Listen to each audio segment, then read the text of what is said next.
Earlier in this course, we introduced you to the world of project management. We discussed how project management spans industries and companies of all kinds, from large corporations to small businesses. Now let's define what a project manager is and describe how they add value to their teams and organizations. Let's start with the definition. Project managers shepherd projects from start to finish and serve as guides for their team, using their impeccable organizational and interpersonal skills every step of the way. As you learned earlier, project managers usually follow a process that involves planning and organizing, managing tasks, budgeting, and controlling costs so that the project can be completed within the approved time frame. We'll dig deeper into these topics throughout this program. What you need to know right now is that project managers play a crucial role in their organizations. Project managers add value to their teams and organizations in key ways that include prioritization, delegation, and effective communication. So let's break these down. First, we'll discuss prioritization. Project managers add value to their teams and organizations through effective prioritization of tasks required to complete a project. They're experts at helping team members identify and break down large tasks into smaller steps. There will be times when a project manager may not know which tasks to prioritize. To determine which ones are the most critical to the success of the project, they'll connect with their teams and with stakeholders to gather information and make a plan.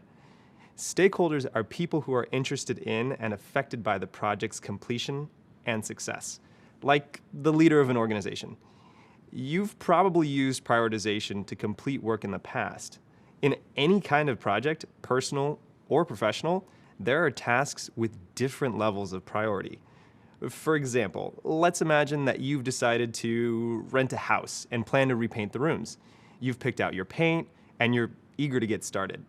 While it may be tempting to start painting right away, you'll need to prioritize tasks like laying out drop cloths to protect the floors and furniture, applying blue tape to the room's edges, and much more. Those preliminary steps are critical and need to come before painting. Other related steps, like choosing new faceplates for your light switches, can come later in the process or be switched out of the project entirely if you run out of time or money. When you choose to take care of these preliminary steps before wedging open the paint can, you're prioritizing the tasks or steps of your project. You're also increasing the likelihood that you'll be satisfied with your newly painted rooms. This process is similar for professional projects. When you effectively prioritize important tasks, you set up your team and yourself for a better project outcome. Now, let's discuss delegation. Project managers use delegation to add value to their teams and organizations by matching tasks to individuals who can best complete the work. Let's return to our house painting example for a second here. Painting multiple rooms can be a time-consuming project, so it's possible that you might enlist a few friends to help you get it done. Maybe one friend has professional painting experience. Now, with that in mind, you might ask her to handle the more challenging aspects of the project, like painting the ceiling or the detailed molding. You might also schedule her to paint the molding before another friend paints the walls. So by delegating this task to the person with the right skills to complete the work and ordering the tasks appropriately, you're applying knowledge of your team's strengths to the planning of your project. That makes sense, right? Finally, let's talk about effective communication. Project managers deliver value through effective communication, both with their team and with key stakeholders. This refers to being transparent, which means being upfront with plans and ideas and making information readily available. Project managers keep in regular contact with their team about the progress of the work and help identify areas where a teammate may need support. In our house painting example, this might involve checking in with your friends periodically to ask if they have enough paint or supplies left to complete their tasks. Checking in regularly means you'll know if you need to buy more paint before the can is empty, which ensures that the project stays on track.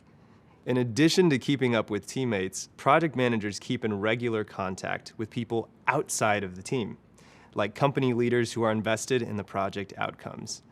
For example, You might reach out to your landlord to get permission to paint and to share the days you'll be working on this project. Though your landlord isn't directly involved in the project's execution, the outcomes will affect her property, and so it's important to keep her informed. Without your project management skills, you might run out of paint halfway through the project, your walls might get painted without drop cloths to protect the floors, and your landlord could be caught off guard about your plans. So it's a good thing you're here to keep the project running smoothly and efficiently. Great. Now you should be able to define what a project manager is and explain how they use prioritization, delegation, and effective communication to deliver value to their organizations. Coming up, you'll hear about the career path of a real-life project manager at Google. Their journey, to me, is fascinating, and we can't wait to share it with you.